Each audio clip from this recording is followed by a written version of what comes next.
Complexity. Complexity is the arch enemy of product adoption. And because customers want experiences that are easy for them. They don't want complex. And so in my 15 years of architecting effortless experiences for companies, whether that's been for software companies or for folks that come to our TEDx events here in San Francisco, I've observed a commonality in nearly everyone. And that is buyers will pay a premium for just about anything if you're willing to assure them that it's going to be easy, that it's going to be effortless. And so today I want to share 3 approaches to how we think about architecting these experiences and why they should matter to any of you. And those are the concept itself of effortless, the juxtaposition between what is company success and what is customer success. And then lastly, I'll introduce an execution model. Companies assume that the products and services that you're providing are going to work. That's what they're paying you for. You don't get credit for that, right? What you get credit for is their journey with you. That journey between point A and point B. Make it clunky, make it crummy, make it complex, and you probably have an adoption issue. And you might have a churn issue.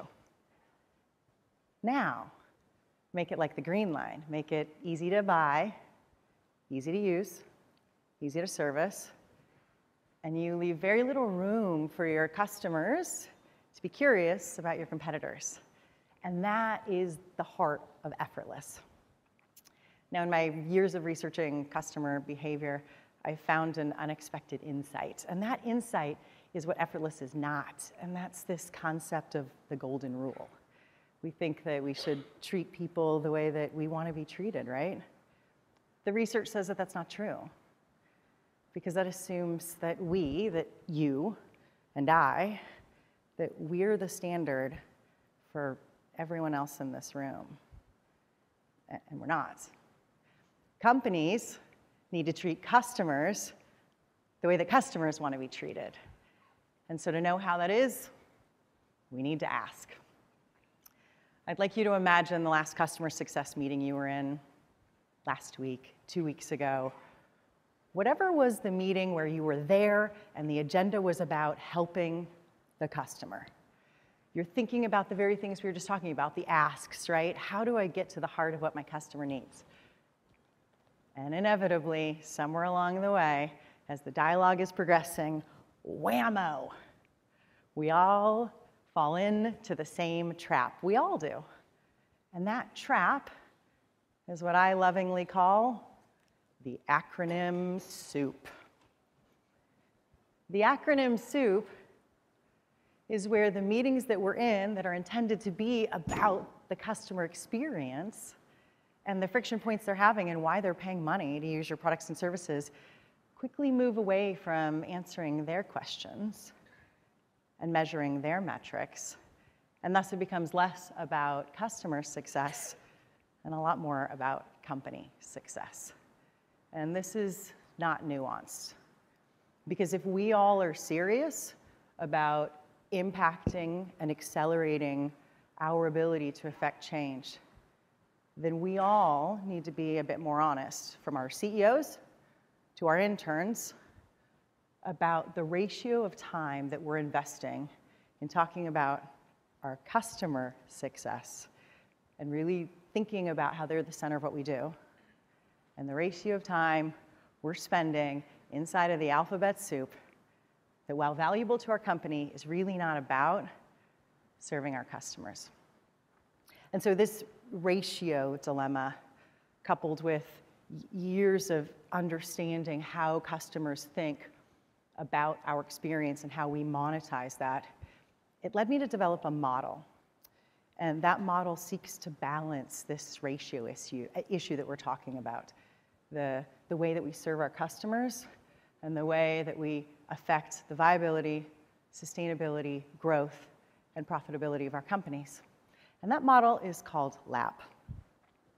As we listen, as we action, and as we pilot, This helps us keep the customer centricity, and I've used it at nearly every organization I've been at. I was employee number 5 at a $2 million startup, and now I'm one of 56,000 global employees inside of an $11 billion organization. And my point is, this works. And it works because, 1, it's iterative, and 2, it solves for a very specific use case. And that is, how do we pilot questions that we have into our customer environment while keeping that balance ratio? The way we do that first is through listen. Salesforce estimates that 80% of our B2B customers expect real-time communication, and we just heard about that. We need chatbots, we need artificial intelligence, we need these things to keep us aligned. And most companies, yours included, are probably doing an outstanding job of that, because the framework that our companies have is about communicating in a reactive, real-time way. But there's a whole other element of how we think about our proactive communication with customers. And that entire discipline is where we think about the voice of the customer. Those voice of the customer programs are numerous. Most of us have them. And I'll share with you the 3 that I prefer. 1, customer advisory boards. Think about 56,000 employees, $11 billion, and we still within our business units find a way to take 9 to 13 customers, and they become our advisory board.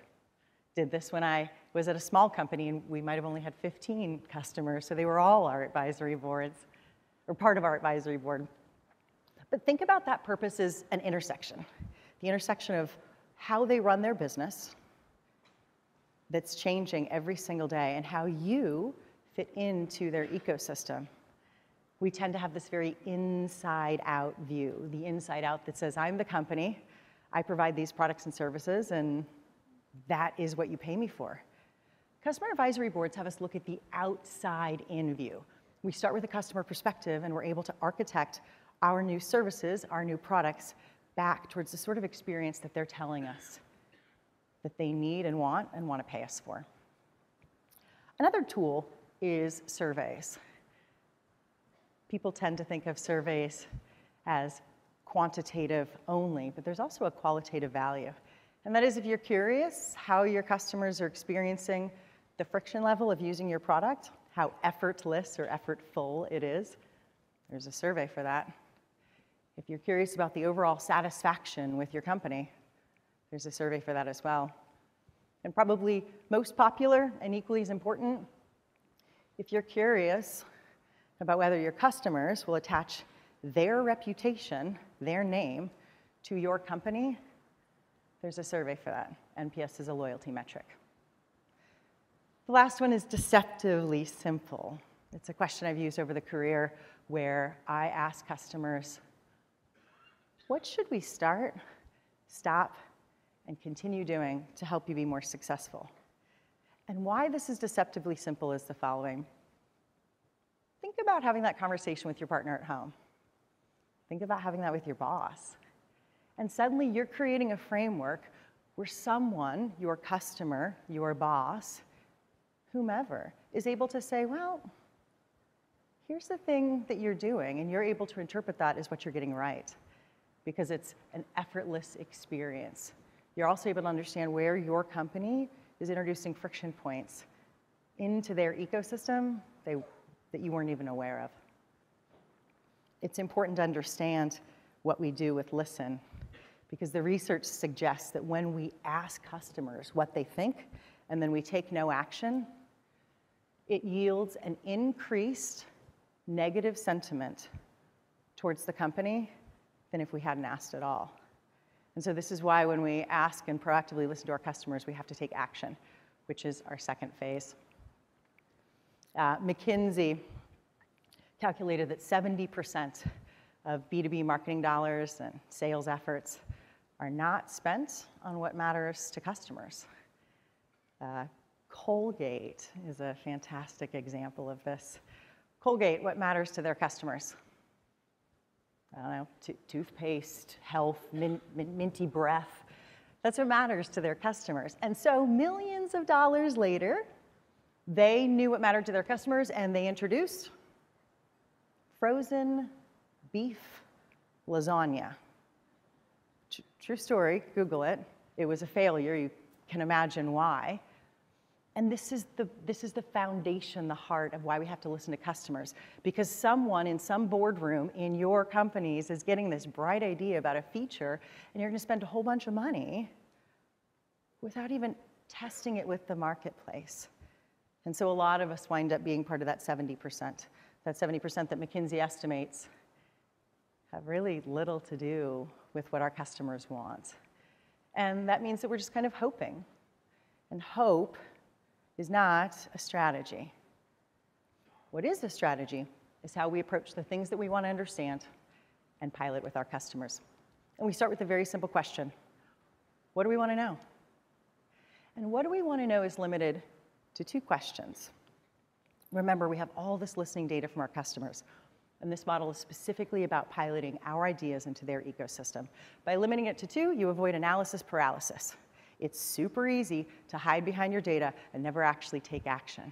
So we limit it to 2 questions. You match the hypotheses that are associated with those 2 questions, and then the tough work starts.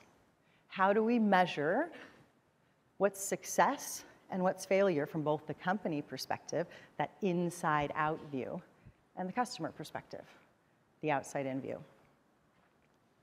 Oops.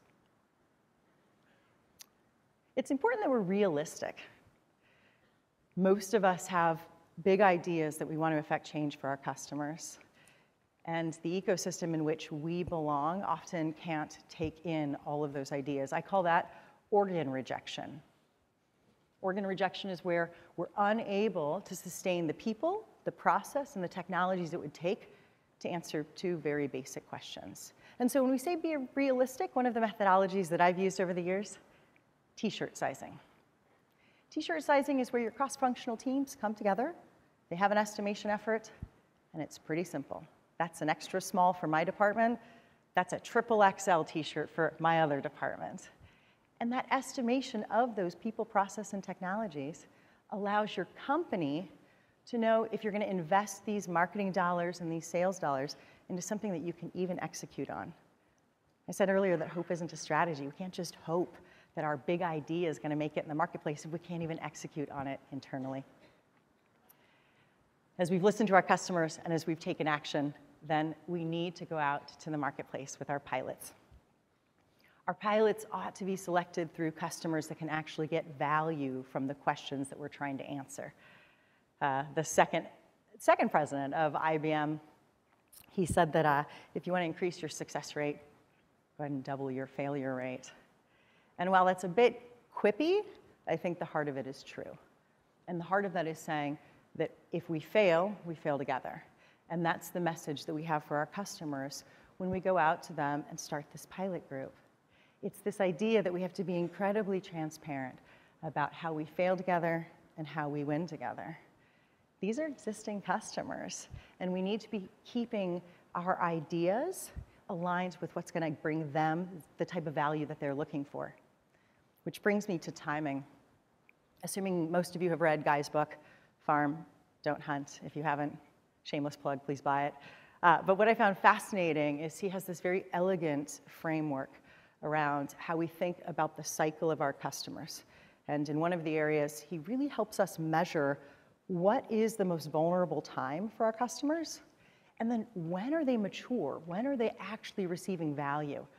We want to align our LAP model and our pilot plans with that outside-in perspective, that customer perspective, not just when it works inside of our operating plans. And lastly, and often overlooked, is the culture of a company. We said that companies need to treat customers the way that they want to be treated, not the way that we want to be treated. And one of the most overlooked areas when we're in client engagement is the culture.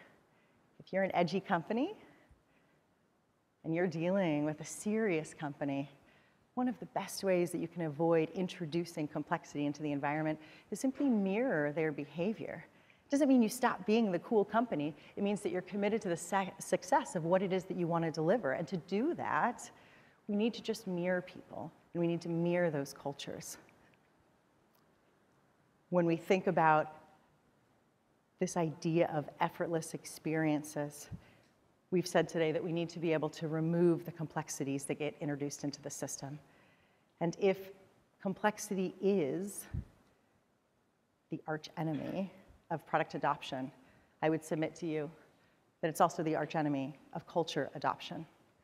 Customers sometimes just don't want to do business with us because we just don't mirror them. And there's a specific call to action of how we can help them be successful by keeping them in mind for what effortless and simple means to them. It's a privilege to help open Customer Success Summit 2018 conference. And as we think about the things that we'll learn over the next couple days, and probably most importantly, as we all go back to our offices and into those meetings after meetings where we're thinking about our customers, I would leave you with a call to action. And that is that to accelerate the impact of customer success, we all need to think like a customer. And we can do that through, one, please, less acronym soup.